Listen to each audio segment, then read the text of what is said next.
Here it is, folks. Scrub the boat and shave your goat. It's time for Event or Else, the podcast where I go through most every major Marvel and DC event, one issue at a time, one episode at a time, because dang it, I care that much. I'm your host. My name is Steven, and this week I'm going to struggle for just a bit as I try to come up with a unique way to introduce this episode. I'm going to try to say something funny, maybe a bit about cheese, but in the end, I'll come to my senses and realize that really, it's all just a bunch of nonsense, and we should just get on with the show already, because this week, I'm coming at you with the penultimate chapter in the saga that is Marvel Superheroes Secret Wars. This is issue number 11, folks, and it's entitled, And Dust to Dust. This issue was published by Marvel Comics in March of 1985, and it was written by Jim Shooter with pencils by Mike Zeck, inks by John Beatty, letters by Joe Rosen, and the colors were by Christy Scheel. As the issue opens, we gaze upon the face of doom. Like, literally. I ain't using no metaphor here. Dr. Doom's face, here in this opening splash page, is healed and unblemished. And finally, we get to see what this guy looks like. And honestly, he just looks like some dude. He addresses the heroes, telling them that he, Doom, is now the most powerful being in this and any universe, that he can destroy them all with only a thought. And yet, he's only there to talk, and talk he must, but for the last time, because there are greater things he must see to. The villains rest just a few hundred yards away, and seeing Doom palaver with the heroes has them thinking that their one-time leader has betrayed them. But no one is more angry over this perceived betrayal than Owen Reese, the Molecule Man. He confronts Doom, who uses his new godlike powers to help the Molecule Man by removing a mental block that has prevented him from controlling organic molecules, along with the inorganic molecules he's always had power over. And then Doom teleports him back to the villains. The Molecule Man then creates an aircraft, and he and the villains fly off to Volcana's apartment, back in that section of Denver the Beyonder had used in the construction of Battle Planet. There they plan to rest while the Molecule Man thinks of a way to help them out. The heroes head back to what's left of Doom Base so that Captain America can recount for us some of the big highlights of the story so far before we check in once more with the villains. They've made themselves at home in Volcana's apartment when Molecule Man decides to do for them the one thing the villains want most, and that's to go back home to Earth. And so the Molecule Man seals up that bit of Denver, making the massive section of the city airtight. Then he just lifts it all up into the air and out into space as they begin their journey home. The heroes, of course, notice this happening. I mean, how could they not?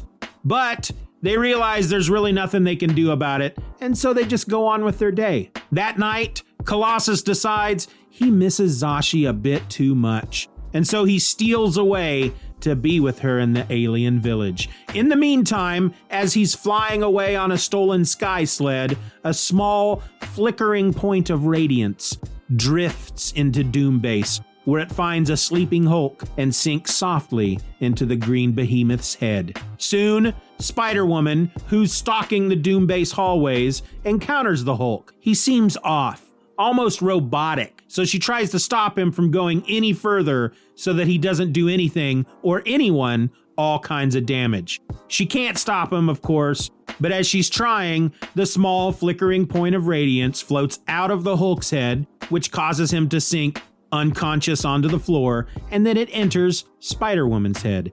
Spider-Woman, now possessed by the radiance, enters the room where Doom had drawn the power from Galactus into himself, and where Captain Marvel still stands, frozen in her light form.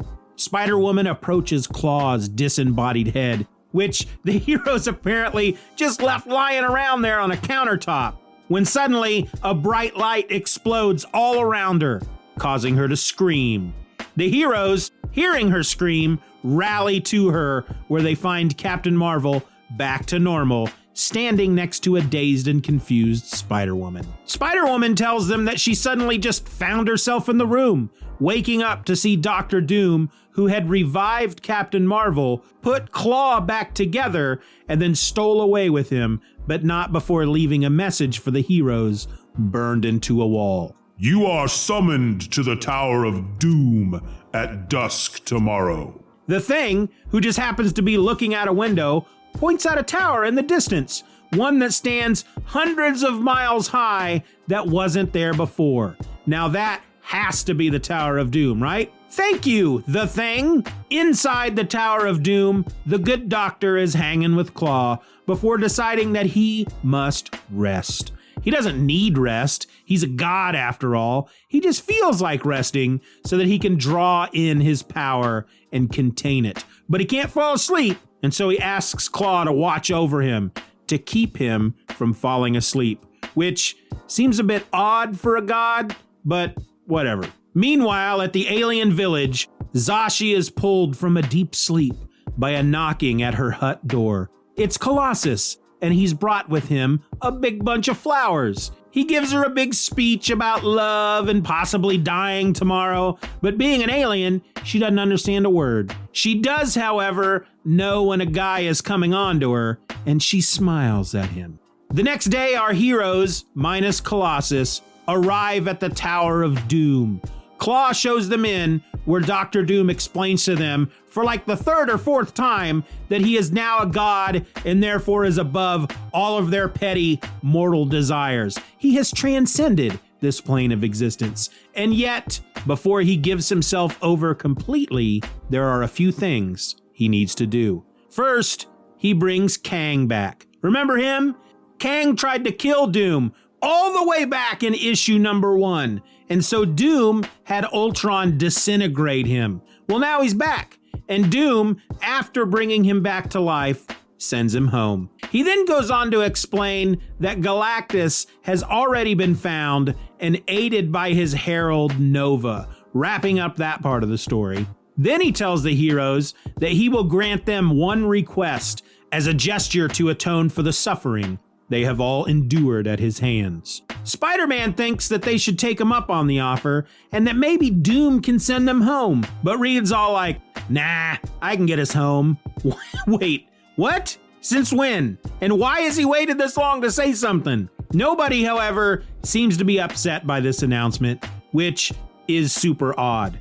But it's as the heroes discuss Doom's offer further that Captain America notices Spider-Woman, who's acting all weird and staring at Claw and stuff. He dismisses it with a patriotic, oh well, before telling Doom that he can take his offer and shove it. Doom's all like, fine, then y'all gotta go. You don't have to go home, but you can't stay here. We are officially done. Granted, I'm paraphrasing, but with that, the heroes leave. It's only as they're outside and Cap is doing a head count that he notices that Spider-Woman is missing.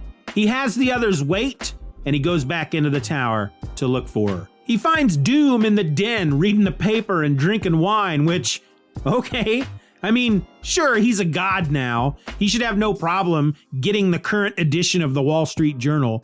But why would a god need to read the paper? Anyway, Cap tells Doom that Spider-Woman is missing, and so Doom sends Claw off to find her as he and Cap have a chat. Spider-Woman finds Claw first, trapping him in her web as the flickering radiance transfers into him. He walks away, all robot-like, as Spider-Woman slumps to the floor, out cold. Back in the den, Doom is telling Captain America that he plans to use his new powers to free his mother's soul from Mephisto's clutches. And then he's gonna transcend and be all one with the universe and all that. And then he tells Cap, again, how he is above the petty desires of mortals, that the idea of conquest, even ruling the entire universe, has about as much appeal as ruling over an amoeba would have to Cap. Claw returns, acting all confused, and tells Cap that Spider-Woman is out in the hall. Cap collects her, and the two meet up with the heroes outside. Cap announces that he needs to gather everyone back at Doom Base, high priority, as they have something important to discuss. Meanwhile, Colossus is making out with Zashi in a field. when Professor X summons him back. But the boy don't want to go back. He's a bit busy getting his smooch on. But in the end, he obeys. Once the heroes are all together, Cap explains that he thinks something is up with Doom. Despite all his talk about being a god and being above humanity's petty desires and transcending and all that crap, Cap can tell that Doom is still a man. After all, would someone like who Doom claims to be care about saving his mother's soul or even healing his scarred face? Cap thinks Doom is who he's always been. It's just now he has the power to wink them all out of existence with a thought. He feels they need to attack and that they need to do it at once. But he also feels that it has to be a unanimous decision. That if even one of them disagrees, then they just do nothing at all. He even reminds them that with the level of power Doom holds, if they do all decide to attack, the moment the decision is made, they might very well be annihilated on the spot by a bolt from the blue. There's a bit of deliberation. Colossus is the only holdout, but in the end, they all agree. And then suddenly they're all annihilated on the spot by a bolt from the blue. And there you have it, folks, the end of the issue. And all of our heroes are dead. I'm going to try not to think about it. Instead, how about we just look at the top 3 things to dwell on? The top 3 things to dwell on are 3 moments in the book that I feel need to be given just a bit more thought. These could be funny moments, or stupid moments, or moments that make me scratch my head in confusion. The types of moments don't really matter. What matters is that I just gotta talk about them. Thing to dwell on number 3, the Hulk sleeps on the floor. So yeah, I don't have much to say about this. I just find it funny. I mean, I have to assume that there just aren't any beds in what is left of Doom Base to hold the Hulk. And I doubt he gets cold, so he doesn't need a blanket. But still, the Hulk sleeping on the floor just strikes me as funny as all. Thing to dwell on number 2, for a doctor, Otto Octavius is an idiot. There near the beginning of the book, when the Molecule Man confronts Doom, he literally peels back a section of the planet with his powers to separate Doom from the heroes. Dr. Octopus watches him do this. So when the Molecule Man returns and he tells the villains that they can get along without Doom and that he will take care of them, Doc Ock actually sounds amazed and maybe even a bit angry at the idea that the Molecule Man is now going to take charge and not him. Again, this is just after witnessing firsthand what the Molecule Man can do. And let's not forget that Doc Ock was there when the Molecule Man dropped a freaking mountain range on the villains way back in issue number 4, and yet he still feels that he can step up to the man. For an educated guy, he sure is an idiot. Thing to dwell on number 1, Dr. Doom wears toe socks? Okay, this might win the funniest moment in the series. When Captain America comes across Doom in his den, reading the paper with his feet up on the coffee table, Doom has his boots off and he's there in his socks.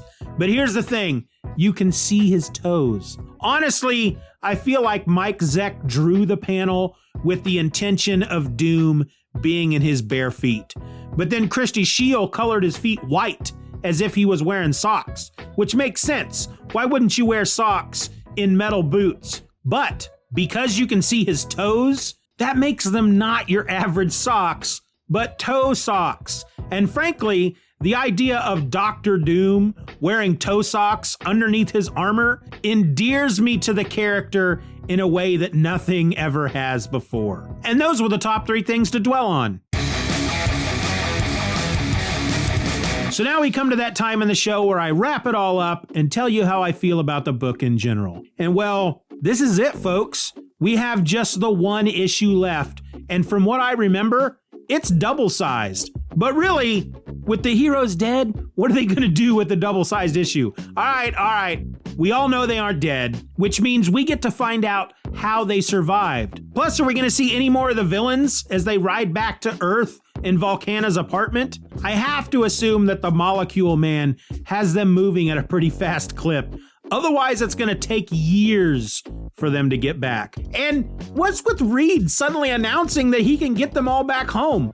What's he been waiting for? All right, I have to assume he just didn't want to abandon all the others trapped on the planet. And by others, I mean the folks in Denver. But that issue seems to have fixed itself. So, what are they going to do about Doom? What's up with that flickering radiance that's been possessing people? And how does Reed plan on getting them home? I'll tell you what, join me back here next time for the season finale of Event or Else. And I hope to answer all three of those questions for you, along with one other. Where has Lockheed the Dragon been this entire time? That's coming at you next week with issue number 12, which is entitled Nothing to Fear. Be there or spend the rest of your life trying to live with that regret. Was that too dramatic?